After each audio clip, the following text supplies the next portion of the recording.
Oke, Bismillahirrahmanirrahim. Assalamualaikum warahmatullahi wabarakatuh. Terima kasih untuk atensinya. Hari ini kita bertemu lagi dengan perkuliahan hukum perdata dengan materi hukum perikatan, yang dimana semua akan membahas tentang apa saja yang berhubungan dengan perikatan. Untuk mempersingkat waktu, saya akan mulai dengan definisi apa itu hukum perikatan. Perikatan adalah hubungan hukum antara pihak di dalam harta kekayaan, di mana pihak yang satu, kreditur, berhak atas prestasi, dan pihak yang lain, debitur, berkewajiban memenuhi prestasi tersebut. Artinya, di sini ada satu perbuatan hukum yang dilakukan oleh dua orang, yang mana satu itu sebagai debitur, sebagai kreditur, itu dimana pihak kreditur berhak atas prestasi, artinya berhak atas pemenuhan hak. Kemudian yang satu lagi debitur itu adalah berkewajiban untuk memenuhi prestasi tersebut, artinya memenuhi hak-hak tersebut. Berdasarkan pengertian di atas, dalam satu perikatan terdapat hak di satu pihak dan kewajiban pihak lain. Jadi dalam perjanjian timbal balik, di mana hak dan kewajiban di satu pihak saling berhadapan, di pihak lain terdapat dua perikatan. Artinya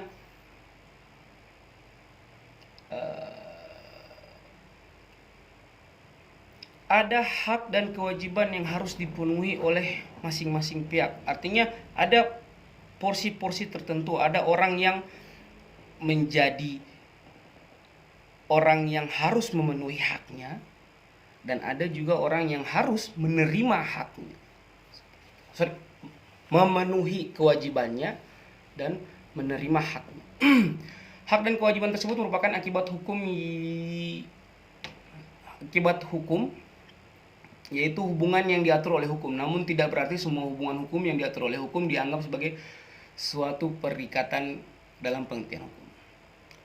Untuk menentukan apakah suatu hubungan hukum merupakan perikatan dalam pengertian hukum atau tidak, pada mulanya para sarjana mempergunakan ukuran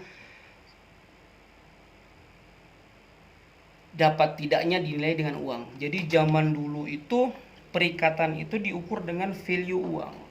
Cuman untuk sekarang perikatan tidak bisa diukur dengan uang, karena kita untuk melakukan satu perbuatan, untuk melakukan perikatan, kita tidak hanya berurusan dengan uang, barang pun kita mempunyai itu bisa menjadi objek perikatannya gitu.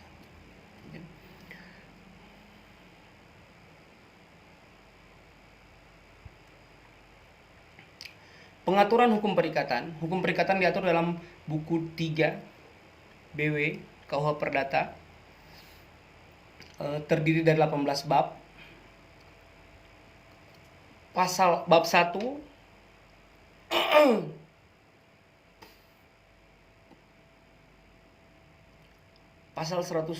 pasal 1233 sampai dengan 1312 tentang perikatan-perikatan pada umumnya.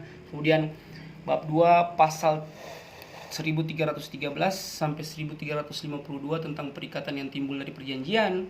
Kemudian bab 3 pasal 1352 sampai 1380 tentang perikatan yang timbul karena undang-undang. Bab 4 pasal 1381 sampai dengan 1456 tentang hapusnya perikatan. Kemudian sumber hukum perikatan, menurut ketentuan pasal 1233, perikatan bersumber dari perjanjian dan undang-undang. Perikatan yang bersumber dari perjanjian dan undang-undang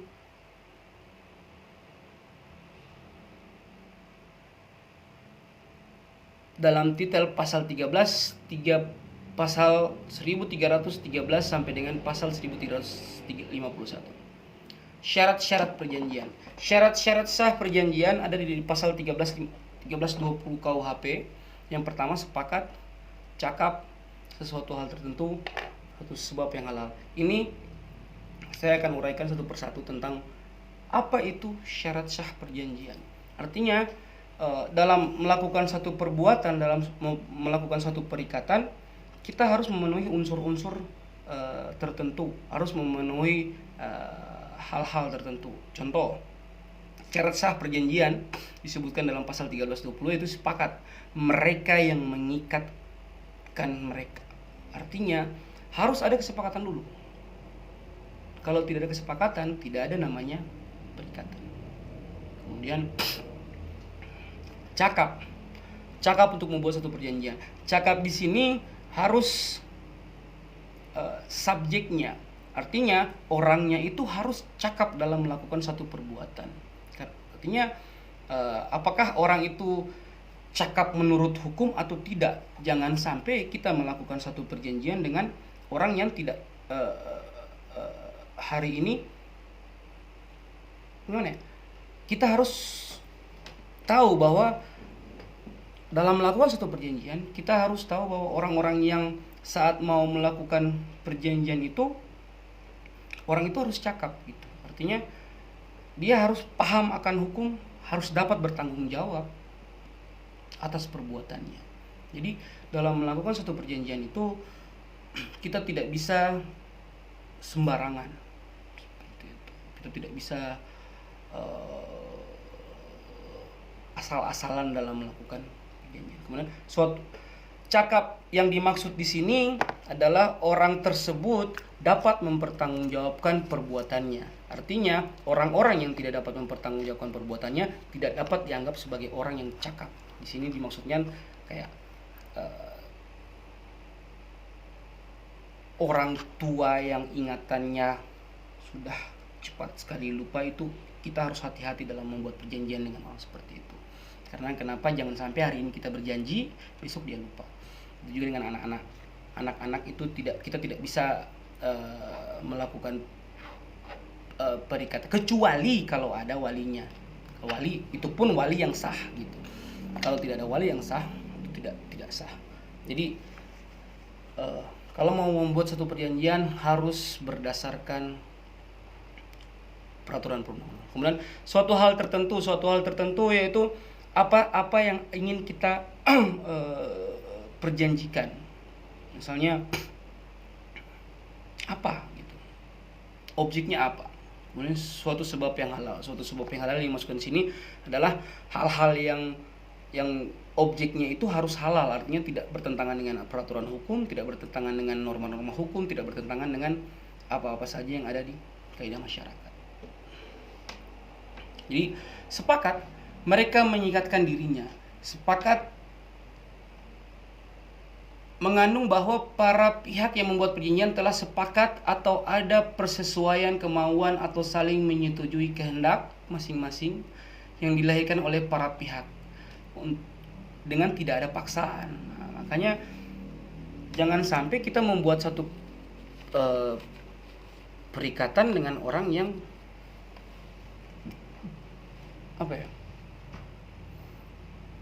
ada unsur paksaan. Kalau ada unsur paksaan, perikatan itu tidak sah. Kemudian cakap merupakan syarat umum untuk mendapatkan perlakuan untuk dapat melakukan perbuatan hukum secara sah, yaitu harus sudah dewasa, sehat akal pikiran, tidak dilarang oleh suatu peraturan perundang-undangan untuk melakukan suatu perbuatan tertentu. Suatu hal tertentu perjanjian adalah barang yang menjadi objek suatu perjanjian menurut pasal 1333 BW. Barang yang menjadi objek suatu perjanjian ini harus tertentu, setidak-tidaknya harus ditentukan jenisnya, sedangkan jumlahnya tidak perlu ditentukan. Artinya apa yang mau kita janjikan, asalkan saja kemudian dapat ditentukan atau diperhitungkan. Kemudian suatu sebab yang halal adalah sesuatu sebab yang merupakan syarat yang keempat untuk sahnya perjanjian tanpa sebab atau yang telah dibuat karena sesuatu sebab yang palsu atau terlarang tidak mempunyai kekuatan. Ternyata pembentuk undang-undang membayangkan 3 macam perjanjian mungkin terjadi. Jadi artinya suatu sebab yang halal itu objek perikatan ini harus berdasarkan peraturan. Kemudian macam-macam perikatan. Menurut ilmu pengetahuan hukum perdata, perikatan dapat dibedakan atas beberapa macam. Yang pertama menurut isi daripada prestasinya, perikatan positif negatif, perikatan sepintas selalu dan berkelanjutan, perikatan alternatif, perikatan fakultatif, perikatan generik dan spesifik, perikatan yang dibagi dan tidak dapat dibagi. kemudian menurut subjeknya perikatan tanggung-menanggung, perikatan pokok tambahan, kemudian menurut mulanya, berlaku dan berakhirnya perikatan bersyarat, perikatan ketetapan waktu. Menurut undang-undang, perikatan dapat dibedakan atas beberapa macam.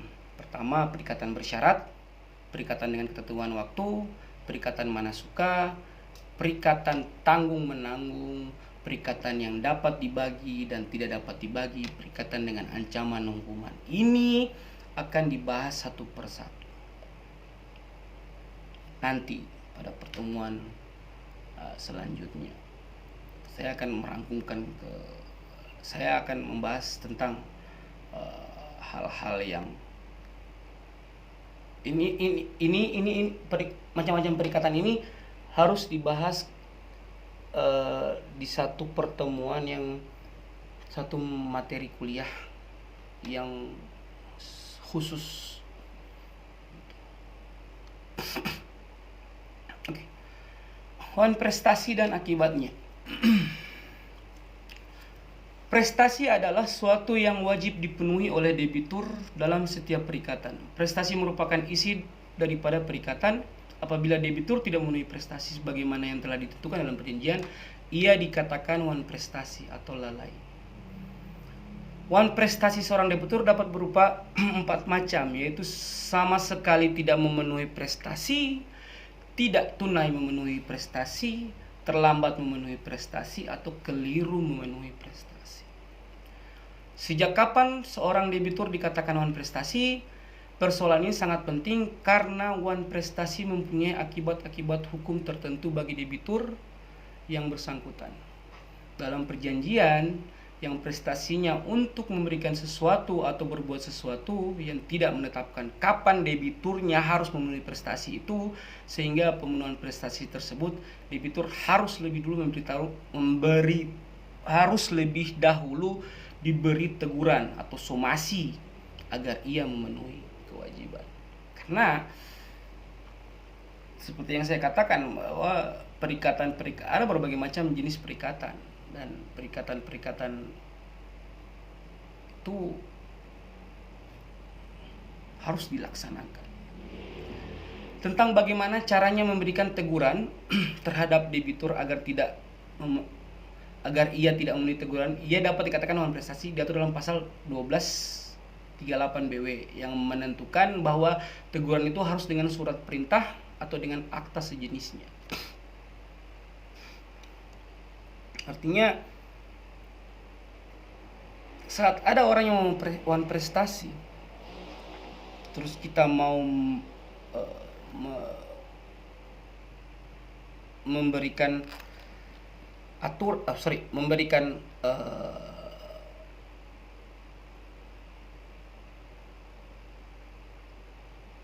orang itu harus memenuhi haknya gitu, harus memenuhi prestasinya. Karena dia melakukan wan prestasi, ya hal yang pertama yang kita lakukan yaitu kita harus somasi dulu gitu. Artinya yang dimaksud dengan surat perintah adalah pasal 1238 BW tersebut adalah peringatan resmi oleh jurusita pengadilan, sedangkan yang dimaksud dengan akta sejenis adalah tulisan bukan resmi, surat maupun telegram yang tujuannya sama, memberi peringatan kepada debitur agar memenuhi prestasi dalam seketika. Apabila debitur dalam keadaan wan prestasi, kreditur memilih di antara beberapa kemungkinan tertentu sebagai disebut dalam pasal 1267 BW, yaitu pemenuhan perikatan dengan ganti kerugian, pembatalan perjanjian timbal balik, pembatalan dengan ganti kerugian.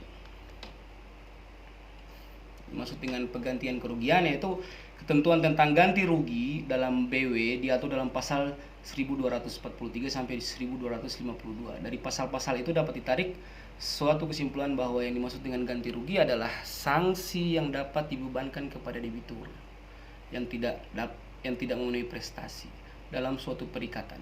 Artinya penggantian kerugian ini apabila satu debitur tidak memenuhi satu prestasi, ya dia harus memberikan ganti rugi. Dia harus memberikan ganti rugi kepada orang yang berjanji dengan dia, seperti itu. Kemudian kerugian yang dapat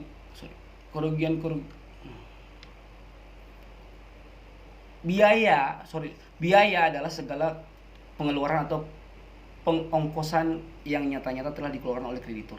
Rugi ialah kerugian yang karena musnahnya, rusaknya barang milik kreditur akibat kelalaian debitur. Artinya ada kerugian yang diakibatkan debitur sehingga kreditur meminta hak ganti rugi kepada debitur. Kerugian-kerugian yang dapat dituntut pembatasan pertama untuk segala macam manifestasi sebutan dalam pasal 1248 BW yang menentukan demikian.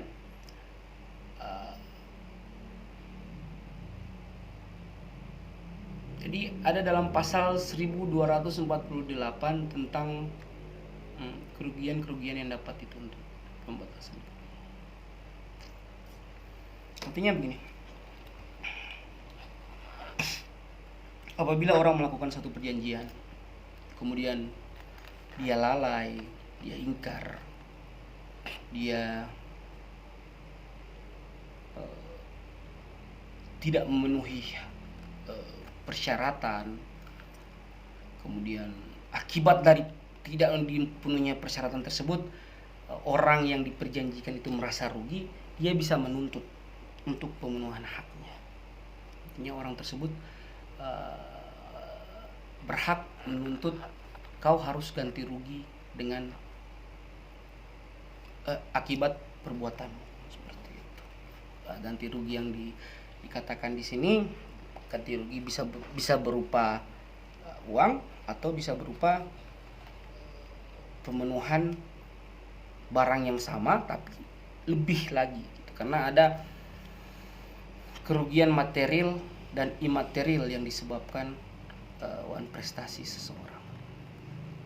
Kemudian kita masuk ke materi pembatalan perjanjian. Pembatalan perjanjian yang dimaksudkan adalah pembatalan sebagai salah satu kemungkinan yang dapat dituntut kreditur terhadap debitur yang telah melakukan wan prestasi. Selain dapat mengajukan tuntutan pembatalan, kreditur dapat pula mengajukan tuntutan yang lain, yaitu pembatalan perjanjian dan ganti kerugian. Ganti kerugian saja, pemenuhan hak, pemenuhan perikatan, dan ganti kerugian. Namun perlu juga dikemukakan di sini bahwa sementara ahli ada yang menyebutkan bahwa istilah pemutusan perjanjian untuk dimaksud yang sama dengan pembatalan perjanjian.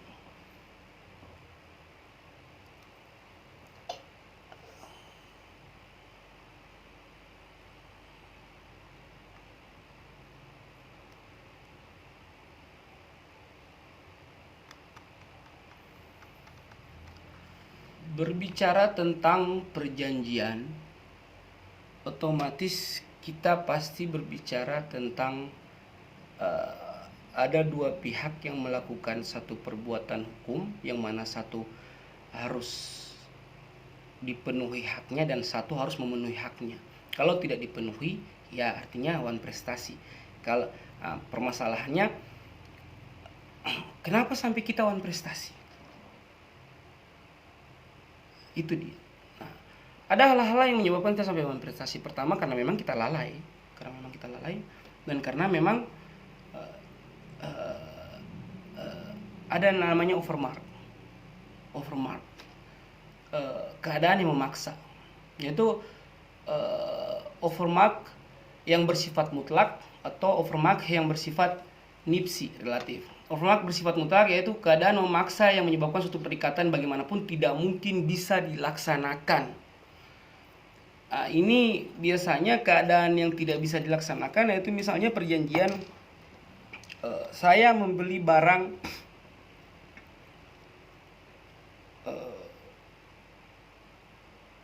di Shopee, di Shopee.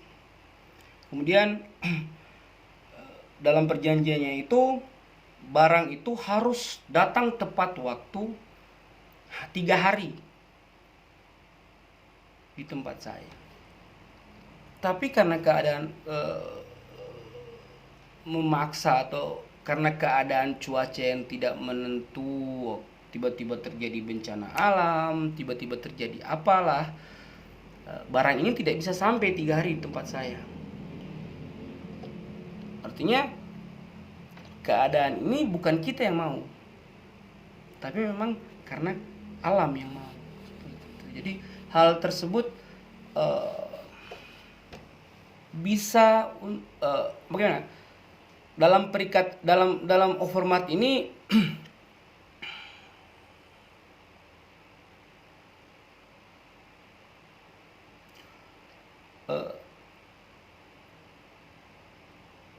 perbuatan ini tidak bisa dilaksanakan gitu. Tidak, walau secara apapun tidak bisa dilaksanakan karena memang ada ada hal-hal yang tidak bisa kita paksakan. Kemudian overmart yang bisa bersifat nipsi adalah keadaan memaksa yang menyebabkan suatu perikatan hanya dapat dilaksanakan oleh debitur dengan pengorbanan yang demikian besarnya sehingga tidak dapat lagi sepantasnya pihak kreditur menuntut pelaksanaannya. Overmart dalam hubungannya dengan pelaksanaan perjanjian dapat dibedakan antara overmart yang lengkap dan overmart yang sebagian. Pembuktian adanya overmart, pihak yang harus membuktikan adanya overmart disebutkan dalam BW dengan jelas pada pasal 1244, 1244 dan 1444, yaitu pihak debitur yang terpaksa tidak dapat memenuhi perjanjiannya. Artinya yang harus membuktikan adanya keadaan memaksa itu adalah debitur. Oleh karena itu persoalan yang tidak adanya overmart pada suatu peristiwa merupakan persoalan yang menyangkut mengenai fakta penilaian mengenai ada tidak overmart. Nah, resiko berkenaan, artinya kita melakukan perjanjian pasti ada resiko. Misalnya kita mau beli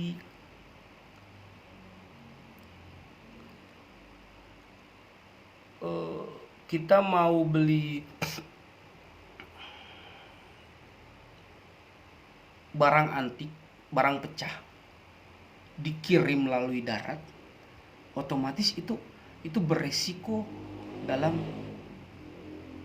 pengantaran ke kita. Artinya ada risiko-risiko yang harus kita pikirkan dalam membuat satu perjanjian. Pengaturan risiko yang berkenaan dengan pelaksanaan perjanjian dalam BW termuat dalam pasal 1237, 1264 dan 1444 yang menentukan secara tersirat di mana kita dapat mengetahui ketentuan itu secara menyimpulkan perkataan-perkataan dipakai di dalam.